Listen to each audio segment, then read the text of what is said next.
আৰু সদৌ Assam tribal youth লীগৰ কোকৰাঝাৰ জিলা সমিতিৰ উদ্যোগত 4টা খুব গুৰুত্বপূৰ্ণ বিষয়ত আলোচনা চক্ৰ অনুষ্ঠিত হয়। প্ৰথমটো আছিলে chapter 10 of the Assam land and revenue regulation act 1886।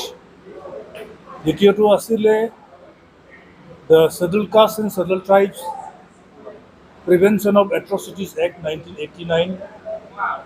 আৰু এটা বিষয় আছিল the schedule tribes and other traditional forest dwellers recognition of forest right act 2006।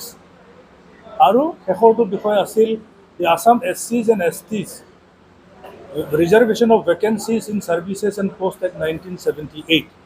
এই 4টা মূল বিষয়ত আজি সমল ব্যক্তি হিচাপে অংশগ্ৰহণ কৰে BTCৰ ছেক্ৰেটাৰী নৰেন চন্দ্ৰ বসুমতাৰী ACS, গুৱাহাটী উচ্চ ন্যায়ালয়ৰ জ্যেষ্ঠ অধিবক্তা শব্দৰাম ৰাভা,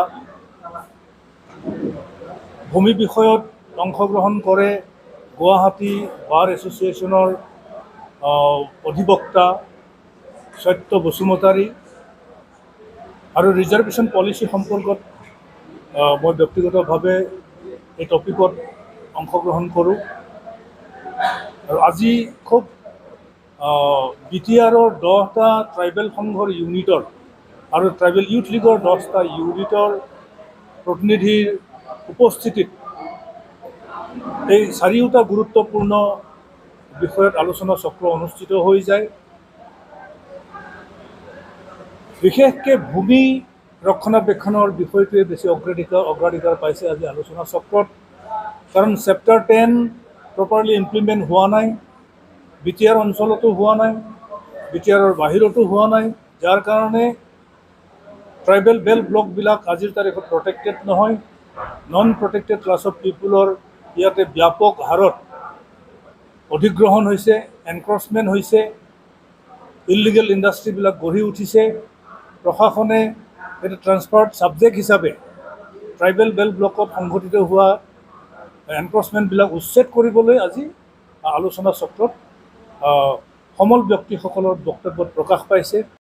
গোচৰ প্ৰদ্যুৎ বৰা নামৰ এগৰাকী ব্যক্তিয়ে গুৱাহাটী উচ্চ ন্যায়ালয়ত পাব্লিক ইণ্টাৰেষ্ট লিটিগেশ্যন এটা কেছ দিছিল 78/2019।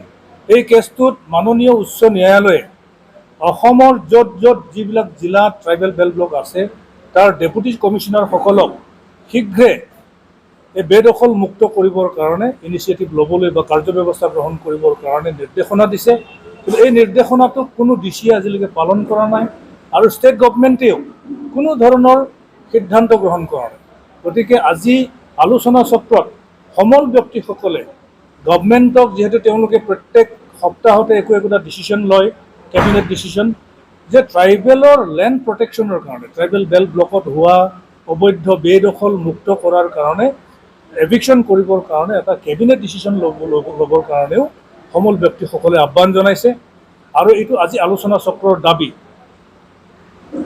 Recognition of forest right act implement কৰি বনাঞ্চল আৰু বনাঞ্চলৰ দাঁতিকাষৰীয়া অঞ্চলত বসবাস কৰি থকা জনজাতি ফৰেষ্ট ডুৱেলাৰবিলাকক মাটিৰ ভূমিস্বত্ব দিবৰ কাৰণে আজি দাবী উত্থাপন কৰা হৈছে।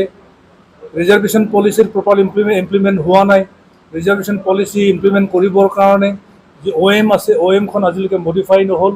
ক্লজ 4 আৰু ক্লজ 3 মডিফাই কৰি ট্ৰাইবেলক বিভিন্ন ডিপাৰ্টমেণ্টত যি বঞ্চিত হৈ থকা ট্ৰাইবেল এমপ্লয়ীবিলাকক, চিডিউল কাষ্ট এমপ্লয়ীবিলাকক প্ৰমোশ্যন দিয়াৰ এটা দাবী উত্থাপন হৈছে। আৰু প্ৰিভেনশ্যন অফ এট্ৰচিটিজ এক্ট 1989টো অসমত প্ৰযোজ্য কৰিবৰ কাৰণে আজি সমল ব্যক্তিসকলে সজোৰে দাবী উত্থাপন কৰিছে। BTRৰ মুখ্য কাৰ্যবাহী সদস্য প্ৰমোদ বড়ো ডাঙৰীয়ালৈ আমি 6 দফীয়া এটা দাবী চনক প্ৰেৰণ কৰিছোঁ। আৰু ইয়াৰ forest land and revenue executive member BTC Ranjit Basumatary ডাঙৰীয়াকো এখন আমি 6 দফীয়া স্মাৰক পত্ৰ প্ৰদান কৰিছোঁ। ইয়াতে more than 4 lakh bighas of land, 4 lakh বিঘাতকৈও অধিক ভূমি সমগ্ৰ অসমত বেদখলীৰ কবলত। BTC এৰিয়া BTC এৰিয়াটো যথেষ্ট সংখ্যক সেইটো আমি RTI কৰিছোঁ। RTIৰ তথ্য মতে ভালেখিনি ভূমি ইয়াতো হাজাৰ হাজাৰ বিঘা মাটি এনক্ৰচমেণ্ট হোৱা তথ্য আহিছে। এতিয়ালৈকে ইনভেষ্টনে নকৰে, এভিকশ্যন নকৰে, আইন আছে আৰু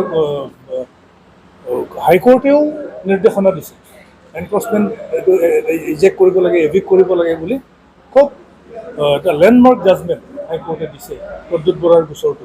এই গোচৰটো যিটো জাজমেণ্ট, এই জাজমেণ্টটোক এক্সিকিউট কৰিলেই অট'মেটিকেলি এইখিনি চব মানে ফ্ৰী হৈ যাব, এনক্ৰচমেণ্ট ফ্ৰী হৈ যাব।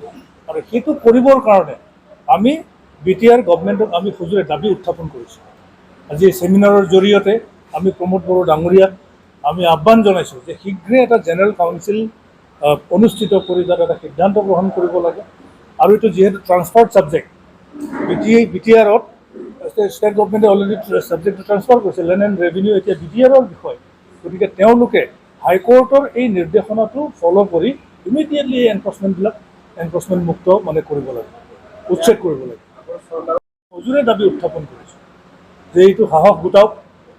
কোৰ্টৰ আইন মানে নিৰ্দেশনা আছে আৰু আইন আছে, চেপ্টাৰ 10 আছে। গতিকে চেপ্টাৰ 10টোক আপোনালোকে প্ৰপাৰলি ইমপ্লিমেণ্ট কৰক আৰু হাইকোৰ্টৰ নিৰ্দেশনাটো মানি চলি এই বেদখলকাৰীসকলক উচ্ছেদ কৰক।